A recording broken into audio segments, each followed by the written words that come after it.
Hi friends, welcome to Bhavani Nature Kitchen. நம்ம இன்னைக்கு சூப்பரான மில்லட் பொங்கல் தான் பார்க்க போறோம். ஃபர்ஸ்ட் இதுக்கு ஒரு கிளாஸ், அதாவது நார்மலா நம்ம டீ குடிப்போம்ல அந்த கிளாஸ்க்கு ஒரு கிளாஸ் அளவுக்கு குதிரைவாளி எடுத்துருக்கிறேன். அதை ஒரு அரை மணி நேரம் நல்லா ஊற வச்சிடலாம்.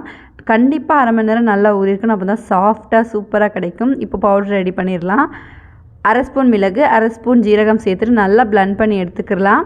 இப்போ பொங்கல் வைக்க ஸ்டார்ட் பண்ணிடலாம். குக்கரில் 2 ஸ்பூன் அளவுக்கு நெய் சேர்த்துருக்குறேன். அது கூடயே ஒரு கைப்பிடி அளவுக்கு அண்டிப்பருப்பு சேர்த்துருக்குறேன். ஒரு கொத்து கருவேப்பிலை சேர்த்துட்டு நல்லா கலந்து விட்டுடலாம்.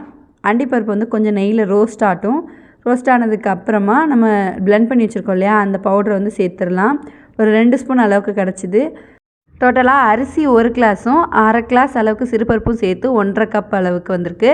இப்போ அது கூடயே டபுளாக தண்ணி சேர்ப்போம், அப்படின்னா 3 வரும். 3னா இன்னொரு 3 வந்து சேர்த்துக்கணும், அப்போ 6 ஆச்சு. புரியலனா மேலே வந்து கொடுத்துருக்க அளவுகளை பார்த்துக்கோங்க. இப்போ 6 கிளாஸ் அளவுக்கு தண்ணி சேர்த்துருக்குறேன். சேர்த்துட்டு நம்ம ஊற வச்சுருந்தோம் இல்லையா, அந்த குதிரைவாளி அரிசியை உள்ளே சேர்த்துட்டு அரை கப் அளவுக்கு சிறுபருப்பை வந்து லைட்டாக ரோஸ்ட் பண்ணிவிட்டு கழுவிட்டு நம்ம அப்படியே உள்ளே சேர்த்துடலாம். தண்ணி ஏன் இவ்வளோ எக்ஸ்ட்ரா சேர்க்கணும், நல்லா தண்ணி சேர்த்ததுனால அந்த கொலக்கலப்பாக ஆயிரும் அப்படிலாம் கிடையாது. நம்ம தண்ணி சேர்க்கலைன்னா மேலே வந்து தண்ணி அதிகமாக இருக்க மாதிரி இருக்கும், ஆனால் கீழே பார்த்தா அடி பிடிச்சிருக்கும். அதனால தண்ணி வந்து டபுளாக சேர்த்துக்கோங்க.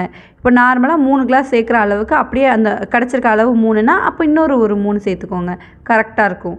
இப்போ தேவையான அளவுக்கு உப்பு சேர்த்துட்டு விசில் போட்டுடலாம். விசில் போட்டு 3 விசில் ஃபஸ்ட்டு போட்டுட்டு எடுத்துகிட்டு ஓப்பன் பண்ணிவிட்டு நல்லா கலந்து விட்டுடலாம். கலந்து விட்டுட்டு மறுபடியும் ஒரு 3 விசில் போடணும். எதனாலனா நான் சொல்லியிருந்தேன் ஃபஸ்ட்டு மேலே வந்து தனியாக இருக்கும், கீழே வந்து அடி பிடிச்சிரும். அதை அவாய்ட் பண்ணுறோன்னா 3 விசில் போட்டு ஓப்பன் பண்ணிவிட்டு மறக்காமல் இப்படி ட்ரை பண்ணி பாருங்கள். அவ்வளோதான், சூடான சுவையான சூப்பரான மில்லட் பொங்கல் வந்து வீட்டில் ரெடி ஆகிட்டு.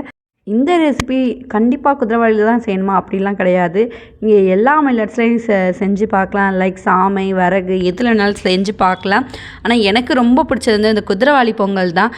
மறக்காமல் இந்த ரெசிபியை ட்ரை பண்ணி பாருங்கள். ட்ரை பண்ணி பார்த்துட்டு எப்படி வந்துச்சுன்னு கமெண்ட் பண்ணுங்கள். இந்த வீடியோ பிடிச்சிருந்துச்சுன்னா லைக் பண்ணுங்கள், ஷேர் பண்ணுங்கள். மறக்காமல் நம்ம சேனலை சப்ஸ்கிரைப் பண்ணுங்கள்.